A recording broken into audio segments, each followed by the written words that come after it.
Bonjour, je vais corriger l'exercice 8 du TD16. Dans cet exercice, on s'intéresse à un réacteur de missile. Donc cet exercice, je le trouve intéressant, c'est par la conception du réacteur, qui est ultra simple. Évidemment, un réacteur de missile, a priori, ne sert qu'une fois. Donc il est évidemment la solution qu'il faut rechercher pour la propulsion, il faut trouver une solution qui n'est pas trop chère, pour des raisons évidentes. Et la technologie là qui est proposée, en gros, votre réacteur, c'est un tube. Alors il a une forme un petit peu particulière. On démarre par une tuyère qui est divergente. Donc l'air s'engouffre comme ceci. Donc le missile se déplace vers la gauche. Et l'air qui s'est engouffré, en fait, comme la tuyère est divergente, il ralentit. Il ralentit, et on peut montrer que du coup sa pression elle va augmenter. Et une fois que sa pression a augmenté, on va le mélanger avec un combustible et on va allumer l'ensemble. On va faire la combustion et du coup la température va augmenter. Ce sera plutôt dans cette partie-là.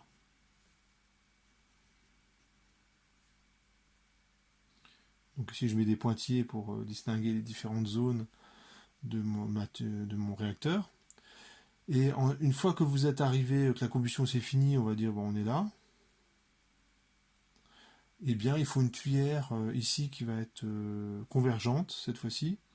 Alors on a vu dans un autre exercice que ça peut être intéressant que la tuyère à un moment donné soit divergente, donc ça dépend en fait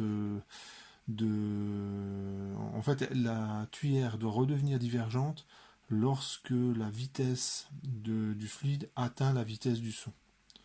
Donc visiblement dans cet exercice-là, il n'y a pas besoin de mettre une tuyère divergente, donc le fluide il n'est pas tant accéléré que ça. Et bien ce truc-là, ça vous donne une propulsion importante et on va montrer que le rendement de ce genre de missile est d'autant plus important que la vitesse de l'engin est déjà importante. C'est-à-dire que plus ça va et plus le moteur est efficace. Et inversement, si vous lancez le missile, si au début il n'a pas assez de vitesse, le rendement est peut-être catastrophique. Et dans ce cas, il y a le risque que le missile n'aille pas très loin. Les paramètres c'était un P1. Là, les paramètres, ici, on va les indicer 2. Ici, on va les indicer 3. Et là, on les indice avec un 4. Alors, il faut prendre connaissance des données de l'énoncé. Voilà, donc j'ai juste le temps de lire l'énoncé. Alors, la première question, c'est sur un diagramme de Clapeyron, ou diagramme de Watt, c'est pression, volume. Et on décrit le cycle. Alors on commence par rentrer avec une certaine pression, une certaine température, qui est la pression et la température ambiante. Donc on va dire ici. Ensuite, on vous dit que la compression est isentropique. C'est une adiabatique réversible, compression adiabatique. Donc on va dire compression adiabatique quasi-statique, réversible, de P1 à P2. Donc 2 ça va être là. Alors pour l'instant je ne les marque pas vraiment, c'est pour être sûr que si jamais c'est pas bon que je puisse refaire le diagramme sans tout refaire à partir de 0. Puis ensuite la combustion s'effectue à pression constante, donc j'ai une isobare, donc je vais me retrouver à peu près ici. Et enfin j'ai une détente adiabatique dans la tuyère convergente de sortie et je reviens à la pression P1. Donc en fait je dois revenir ici. Et la fin du cycle, c'est les gaz qui sortent sont chauds, ils se refroidissent en contact avec l'atmosphère. Donc ça fait un cycle qui est comme ceci. Là c'est une adiabatique. Là c'est la fin du cycle. Ça c'est l'état 1, 2, combustion isobare. Et je refinis avec une adiabatique.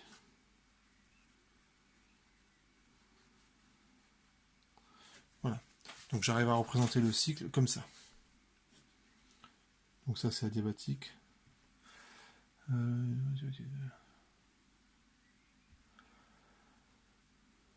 Bon, on vous dit juste qu'elle est adiabatique, mais certainement qu'on va dire qu'elle est quasi-statique. Donc pour l'instant je mets adiabatique. A priori, c'est quasi-statique, parce que sinon on va être embêté au niveau des calculs. Question 1, c'est fait. Question 2, comment évolue le fluide à la sortie du réacteur? En fait, j'ai fait la question 2. C'est cette portion-là. Lorsque le fluide sort, il est chaud. Il sort de la tuyère à la pression de l'air atmosphérique. Et en se refroidissant, en contact avec l'atmosphère, il revient à l'état 1. Le fluide. Question 3.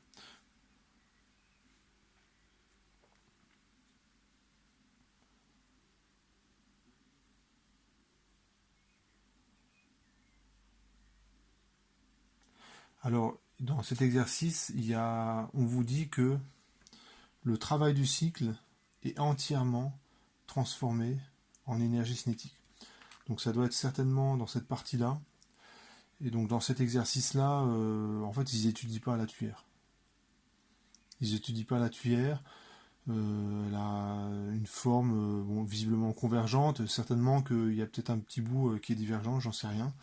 Et ils éludent le problème en disant que la variation d'énergie cinétique, c'est le travail que le moteur fournit à l'extérieur.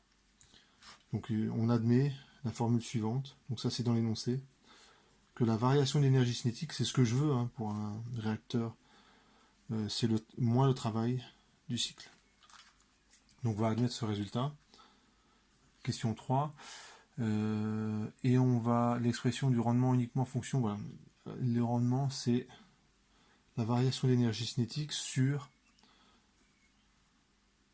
la transfert thermique obtenue par combustion entre 2 et 3.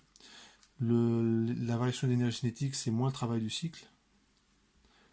En fait, ça permet de traiter le réacteur du missile comme on traiterait, de le ramener à un exercice hyper classique de thermo, où on a un cycle et on va calculer des travaux, etc., transfert thermique. Donc le travail du cycle, on va pouvoir le calculer assez facilement parce que une fois qu'on a admis cette formule-là, le travail du cycle, c'est le transfert thermique sur l'ensemble du cycle. Sur l'ensemble du cycle.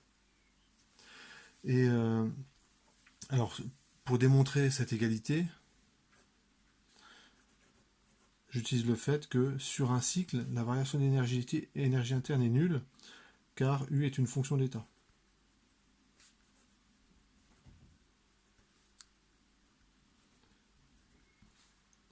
Et c'est aussi égal au travail sur le cycle plus le transfert thermique sur le cycle. Donc le travail du cycle, c'est l'opposé du transfert thermique sur le cycle, donc ça justifie cette égalité. Le transfert thermique sur le cycle, c'est le transfert thermique de 4 vers 1, plus Q combustion, en fait, c'est de 2 vers 3.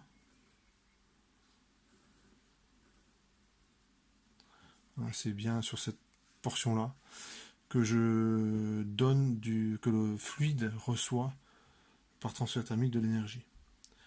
Et comme on a des évolutions isobares, le transfert thermique, c'est la variation de l'enthalpie.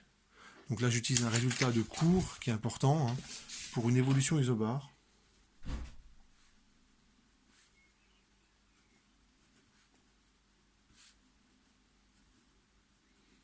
Le transfert thermique, c'est la variation de l'enthalpie. Et ici, on va utiliser le modèle du gaz parfait, et ce qui fait qu'on connaît NR gamma sur gamma moins 1 delta T. La variation de température.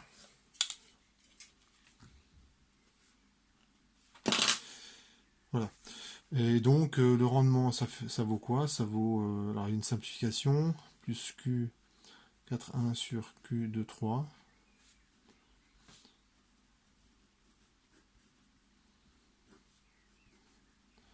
T1 moins T4 sur NR gamma sur gamma moins 1, T3 moins T2. Et là, ce qu'on voit, c'est une simplification de ce terme-là. Et le rendement, c'est 1 plus T1 moins T4 sur T3 moins T2.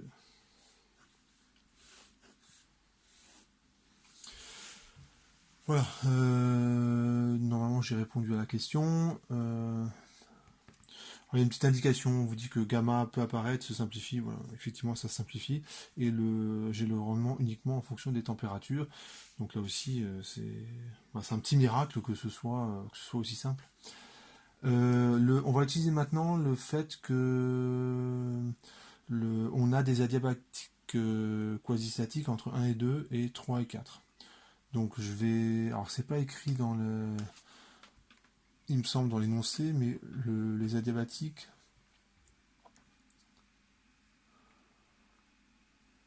On vous dit pas subissent une lésion adiabatique. Ouais, je sais pas. Ça, c'est pas indiqué. C'est pas indiqué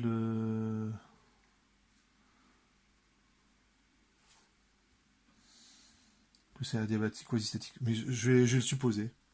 Je vais l'écrire. L'évolution. Donc 1 vers 2 et 3 vers 4 sont adiabatiques. Ça, c'est l'énoncé qu'il dit. Quasi statique. Donc réversible. Voilà, ça va être plus simple. Ce qui fait que j'ai T1. Alors, il faut que je vais prendre la température et la pression pour écrire la loi de Laplace. Alors, pourquoi je prends la température et la pression? Parce que ce qui relie cette adiabatique à celle-là, c'est des isobars. Donc, je sais que P2 et P3 sont identiques. Ça se voit. Hein. Regardez l'axe des abscisses, c'est la pression. L'axe des ordonnées, c'est la pression. De même, P1, c'est égal à P4. Et on vous demande, si je lis la question, une relation entre les températures. Donc forcément, il faut utiliser cette loi de Laplace. Donc T1 gamma, P1 1 moins gamma, c'est T2 gamma, P2 1 moins gamma. Et on a aussi T3 gamma, P3 1 moins gamma, qui est égal à T4 gamma, P4 1 moins gamma. Donc là, j'ai mis en œuvre les lois de Laplace. Et je sais que P3, ça vaut P2. Et P4, ça vaut P1. Donc je vais écrire de deux façons différentes P3 sur P3 sur P4, c'est égal à P2 sur P1. Je l'écris comme ça. Donc P3 sur P4, c'est bien ça, hein, c'est P2 sur P1. On le voit sur le diagramme. P3 sur P4, hein, donc c'est ça sur ça, c'est aussi égal à P2 sur P1. C'est ce que j'ai écrit ici. Mais ça vaut quoi? D'après cette égalité, P2 sur P1, ça vaut T1 sur T2, gamma sur 1 moins gamma. Et cette égalité-là,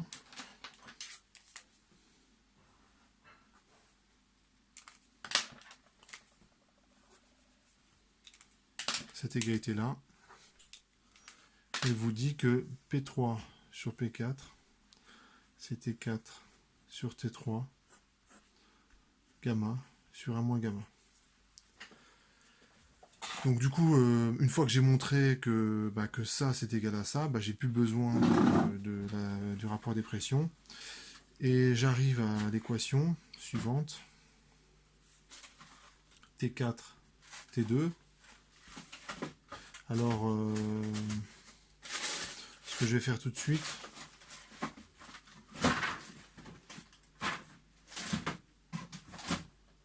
on peut prendre cette égalité et je prends l'exposant 1 moins gamma sur gamma.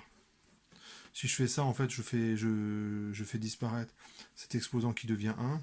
Et donc on a T4 fois T2, c'est égal à T1 fois T3. Et il me semble que c'est ce qu'on voulait. Oui, c'est ce qu'on voulait montrer, donc c'est bon, tout va bien. Donc là, au niveau du calcul, c'est un calcul que je connais bien. Donc du coup, je, je le fais assez efficacement, hein, évidemment.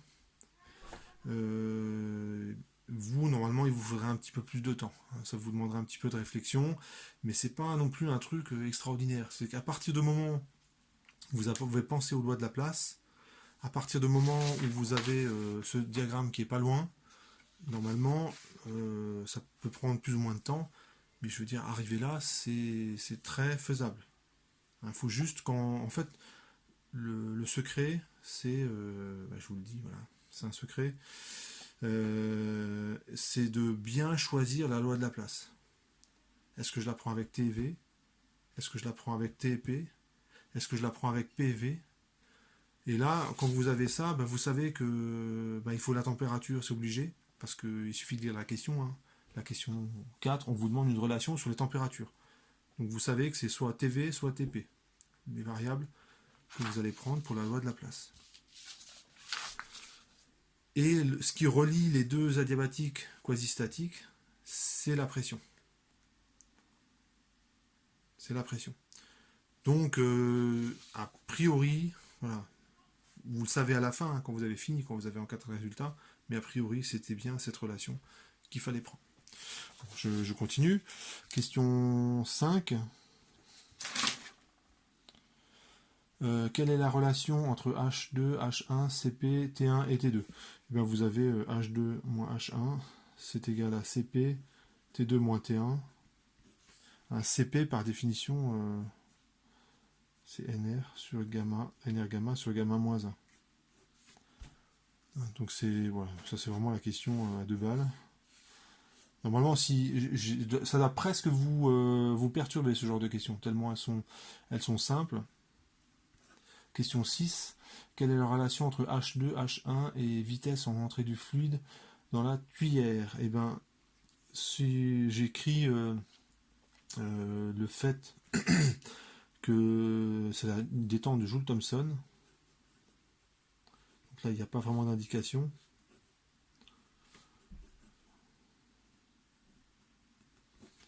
Donc c'est adiabatique. Et on est en régime stationnaire. Je suppose que mon missile il se déplace à vitesse constante. Et bien ici j'ai la variation de l'enthalpie plus l'énergie cinétique massique plus l'énergie potentielle massique qui est égale à 0. Je néglige la variation d'énergie potentielle. C'est effectivement, a priori, le missile est à peu près horizontal. Puis de toute façon, sur la taille du missile, ça ne fait pas grand-chose. Donc, ce que je peux écrire, c'est que H1 plus l'énergie cinétique massique, donc c'est W carré sur 2, hein, en entrée de ma tuyère. Hein, le fluide, dans le référentiel du missile, le fluide, il a une certaine vitesse, W. Donc, il a une vitesse ici. Par contre, à cause de la tuyère divergente, il ralentit et il se retrouve quasiment avec une vitesse nulle par rapport au missile. Il avance un petit peu, parce qu'il faut bien que le fluide il traverse le moteur, mais la vitesse a fortement diminué. Donc ici on prendra une énergie cinétique qui est nulle. C'est égal à H2 plus 0. Pour la question 6, on peut à partir de là exprimer le rendement de mon moteur. Donc ce qu'on avait obtenu, c'est cette relation T1 moins T4 sur T3 moins T2. On a obtenu T1, T3 est égal à T2, T4. On a H2 moins H1 qui est égal à CP T2 moins T1.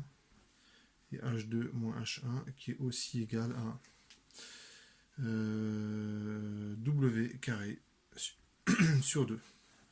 Donc on a 4 équations. Et ce qu'on veut, c'est exprimer le rendement en fonction de T1, de W et de CP. C'est-à-dire des grandeurs en fait qui sont connues. Hein, la W, c'est la vitesse du missile. Hein. L'air qui est autour ambiant, il est quasiment immobile. Et donc l'air qui s'engouffre dans le missile, il est à la vitesse du missile. Hein.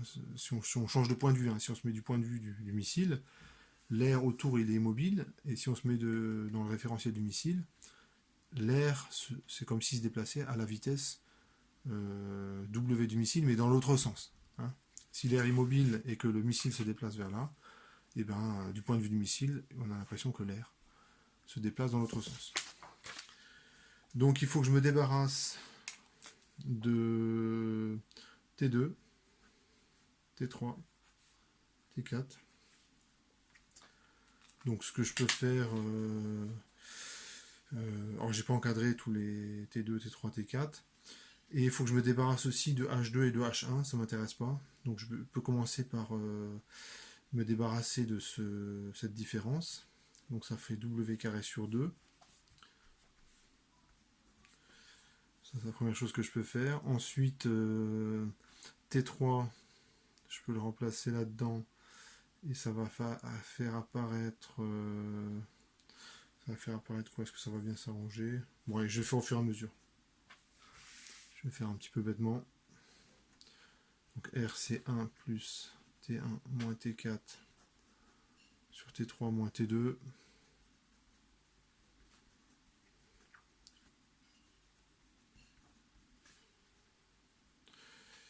CP, allez, je vais écrire, c'est NR gamma sur gamma moins 1. Alors comme c'est massique, comme c'est pour 1 kg, et bien en fait, je vais utiliser petit r. Hein, le petit r, c'est le grand R c'est par mol et le petit r c'est par kilo. T2 moins T1. Donc je me suis déjà débarrassé d'une partie des variables. Donc maintenant je peux me débarrasser de... Allez, T4. Je me débarrasse de T4. Donc je n'ai pas forcément de super stratégie là pour arriver directement au résultat. Donc ça fait R, je remplace T4, donc T1 moins T1, T3 sur T2 sur T3 moins T2. Et ici j'ai W carré sur 2 égale T2 moins T1. Je continue. Alors ici je vois que T1 je peux mettre en facteur. Ah oui, ça va simplifier là. Je vais faire une petite transformation. T1 je le mets en facteur. Je mets T2 en facteur. Et ça fait T1 sur T2. Donc ça fait T2 moins T3 sur T3 moins T2. Ce qui fait que si ça vaut moins 1, le rendement. Donc là c'est juste une ligne de calcul. Sur T2, W carré sur 2. Ça fait R sur gamma moins 1, T2 moins T1.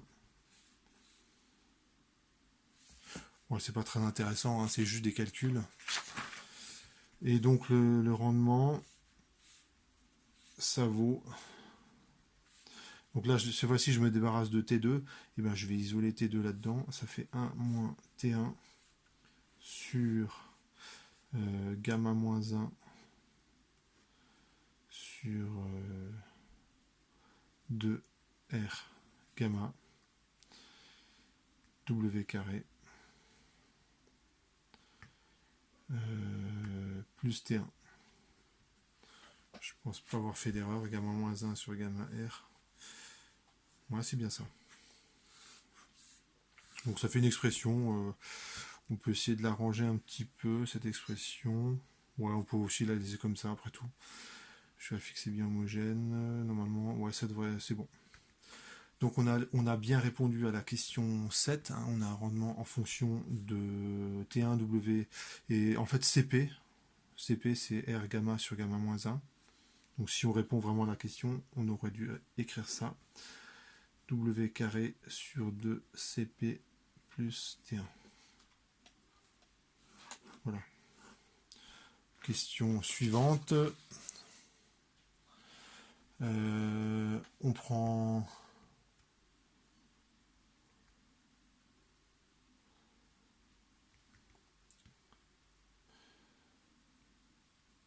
Désolé. Donc on vous demande de calculer le rendement. Dans la question 8 petit a, on vous demande si c'est un bon rendement, et puis après, on vous demande de tracer le rendement en fonction de la vitesse W. Donc là, il y a une application numérique à faire. Et ben, on pourra dire s'il est bon quand on aura fait l'application numérique. Et petit c, ben, j'y réponds tout de suite. Ce que vous remarquez, c'est le rendement.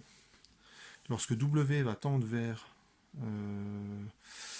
va devenir très grand, ce truc-là va tendre vers, tout ce terme-là va tendre vers 0, parce que le dénominateur va tendre vers l'infini. Donc je sais que le rendement de mon missile, il va tendre vers 1 lorsque W est très très grand. Et lorsque W est nul, et c'est là qu'on voit qu'il y a un petit problème dans ce réacteur quand même, le rendement il est nul. Ça fait 1 moins 1. Donc ça fait un truc comme ça.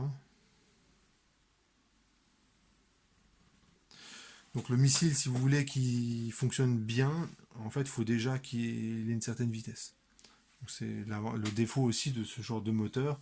De toute façon, c'était prévisible. Hein, avec un moteur aussi basique, j'ai envie de dire, en gros, c'est un tube, hein, votre moteur. Hein, vous voyez à travers. Et c'est étonnant, ce serait étonnant qu'il n'ait pas au moins un petit défaut. Et donc son défaut, c'est qu'il a un rendement très très faible à basse vitesse. J'ai fait l'application numérique, je trouve un rendement de 8%. C'est vraiment pas terrible, hein, à 800 km/h. Donc 800 km/h, je dois être à peu près ici. Hein. C'est vraiment très mauvais, quoi. C'est comme rendement. Donc rendement très faible. Et ce qui se passe, c'est que plus le missile prend de vitesse et plus le rendement s'améliore. Donc, est-ce que j'ai répondu à toutes les questions? Normalement, c'est bon.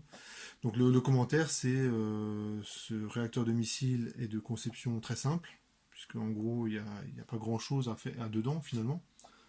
Hein, ça doit être très robuste aussi, puisqu'il n'y a pas de pièces mécaniques qui vont s'user ou de choses compliquées à réaliser. Mais évidemment, le défaut, c'est ça, c'est que tant que vous n'avez pas une vitesse importante, et ben votre rendement il est juste catastrophique. Voilà pour cet exercice.